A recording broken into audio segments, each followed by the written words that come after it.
السلام عليكم ورحمة الله وبركاته. دوتا شابة دقيقة كم نيجا قيسني فيها جرتني زين جا. الرانتنا جا يوتيوبر بيه كمان دي الدنيا بيا الرانتنا مقالات في النيجا سنة. سمعنا ومني أروماتي فيها قسمه ومني سبعة ومني فبيا ناس مثلا جاولين لا جيتي يا. حاجات مرة جاتنا فانا تتا تنا لقد نكمل تنتني لايك وشير سبسكرايب ورن دقتنا زين جا فيديو ولا تدا بدرس يا تدين جرا دفلو تبرتي إسبانيش شو أكون يتوبيا سني مالتو نتلا ومني كريستانا ومسكانا في وكينجي سني ومني غنيا ويسافر كي نلا تمام mal godhanii Guraageenoo akkasuma namoota sabaa-sablammii Itoophiyaa maqaa isaatti argamu. Mara isaaniitu daawwannaa kan ajaa'ibaati. Akkasuma ijoolloota sadii afaan isaa waliin wal fakkaatu tokko kan Suudii Afrikaa kun ammoo kan lammii Itoophiyaadhaati jechuudha. Kan jechuudha deemna kana isa fakkaachuudhaan gadi biyya ture Ispeenshoo fakkaatee mul'ata sanii waliin ni jira. Waliin haa ilaallu hanga xumurchaatti nafaan atutti taasisaan jeeqame viidiyoo isa jalqabaa jechuudha. Viidiyoon kuni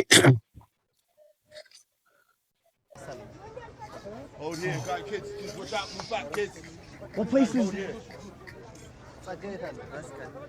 Hey. Huh?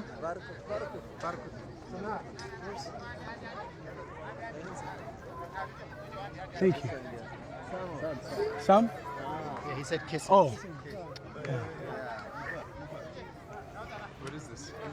What is this? What is this? He's blessing you. He's blessing me? Oh, bless you. akka nama waa itti hanuu se'eeti jechuudha. Ajaa'ibii wal takkaatuma Tiraansiskaan seenee shibiyyaa kunsaa wal seenee akkasitti gaafa hin jaalatu dhungoo dhiyeenya kan namaa siree galchiisanii dhungachiisan. Jarri amantaa kiristaanaatis haala kanaan amantaa isaanii beeksifachaa jiran gaatti yaa'ibati. Namoota waan adda addaa waan qabuuf haala amantaa isaanii sanitti beeksisaa jiru jechuudha. Isaanis namoota waan adda addaa itti gaasisaa jiranii jechuudha. Humna ogaa Oromoonis akkana bulchi.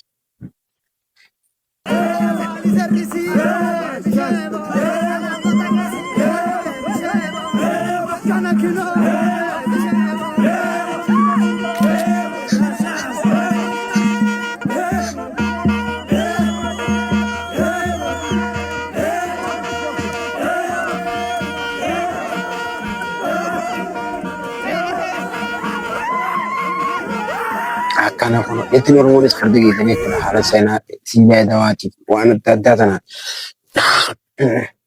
irra oofanii daawwachiisaa jiran jechuudha. Haala kanaan akkana kun jechaadhaan jechuudha. Farda yaabbachiisanii wayita inni fardaan haala kanaan dabaajisaniis kan mul'atu sunis Oromoonis haala sanaan dabaajisaa jirti jechuudha. Eegumsi argisee ture gaalaan finna kana gadi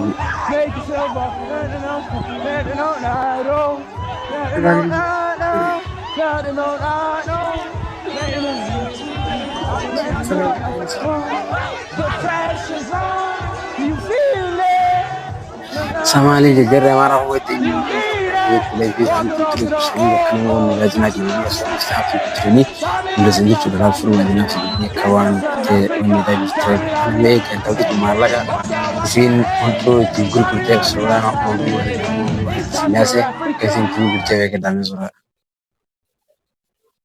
Sam's cutting. More? She said you're missing half. Oh, I'm missing half. I gotta give more. I gotta give her more. I gotta give her more. No. Damn, She said 2,000 in the beginning, and then she raised it to 5,000. Oh, so then you should bargain. That's 2,000. Here, is that enough? What do you think? That's more than enough. She knows. What's this? T-shirt. This. Him Halahashia, Yeah. King of Kings. This is Haile Selassie. That's the king? King. Okay, bet. Good price. How much? 6,000. 6,000? Yeah, 6,000. Come on, man. You got Good 6,000? price. 6,000. No, it's too 6,000. expensive. 6,000? Yeah. $6,000. Yeah, Ethiopian kings. It's nice. Probably like 1,000. You got cash? We got. 60,000 jechuudha. Kuma jat kan gurguramu jechuudha. Suuraa Haile Sillaasee huccuu qabatan jechuudha. Sababuma jechuudha amma huccuu san qaba suuraa sun qabaatee huccuumaan suuraa sanii kuma jatti gurguramuudhaaf jiran jechuudha. Maal taarikni kasi kan jarri fide ayi. Kuma jaaguutu irra neessanii jiru jechuudha. Huccuma san jechuudha. Akkasuma ta'uudhaaf simannaa isaan haala kanarra fide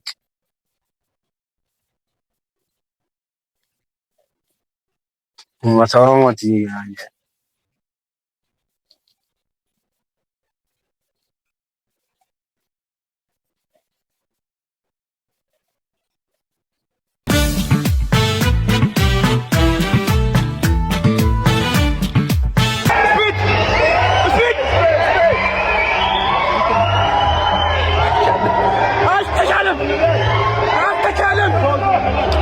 amma fakkeenyaaf simannaan haala kanaan simatamee fi simannaan biyyoota ollaa kan taamaa fi turan jechuudha.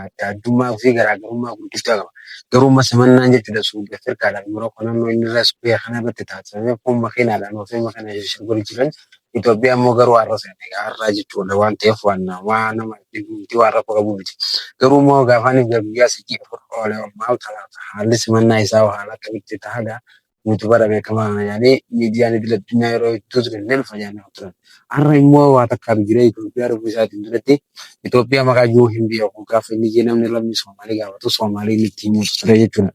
Garuu immoo ifnaan ammaan tana gaafa Itoophiyaa seenee haala kanaan aadaan saba garaagaraatiin simatamu. Kana namoonni hedduun ajaa'iban kunneen wanni jechuu jiran egaa haaluma kanaan jechuudha akkanatti jechisiisaa oolchanii jechuudha jechuudha akkana gammachiisanii haala kanaan kan ajaa'ibaa agarsiisaa jechuudha. Innis biyyattiin guutuunis haala isaa kana ni ajaa'ibsiifatti. Inni tajaajila kana gaafa argatu maal namoonni hedduun immoo maal jechuudha laata yaada nama garaagaraatiif jira maal haa godhu jedhanii namoota hedduu wal gaafachaa jira jechuudha.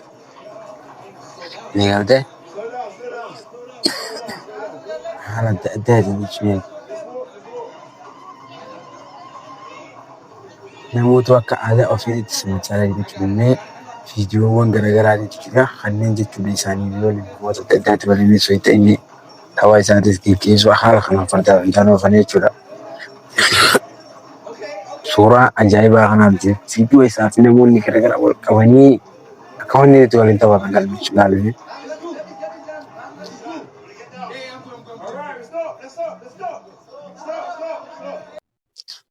Suuraan hedduu namoota garaagaraa ajaa'ibsiiseetu jira jechuudha. Namni garaagaraa Itoophiyaatti feenis ni hawwatanis ni agaranii garuu suuraa kana jechuudha. Suuraan kun namoonni hedduun ajaa'iban nama isaa waliin ta'anii jechuudha. Osoo jechuun jiranis sadeenuu kan wal fakkaatan kan ta'e. Eegas ni galtee har'aan tana rakkinuma afaan Ingiliffaa biyyoota Itoophiyaa namaa gadi godhe yaa'ee namoonni hedduun immoo gara isaatiin barreessaa jiran namoonni hedduun ajaa'ibaa jiran garuu namaa gadi ta'uu osoo hin ta'in yaadni isaanii Itoophiyaan achirratti kan yaada bareedaa ta'uu isiitii hedduu kanarratti mul'ata.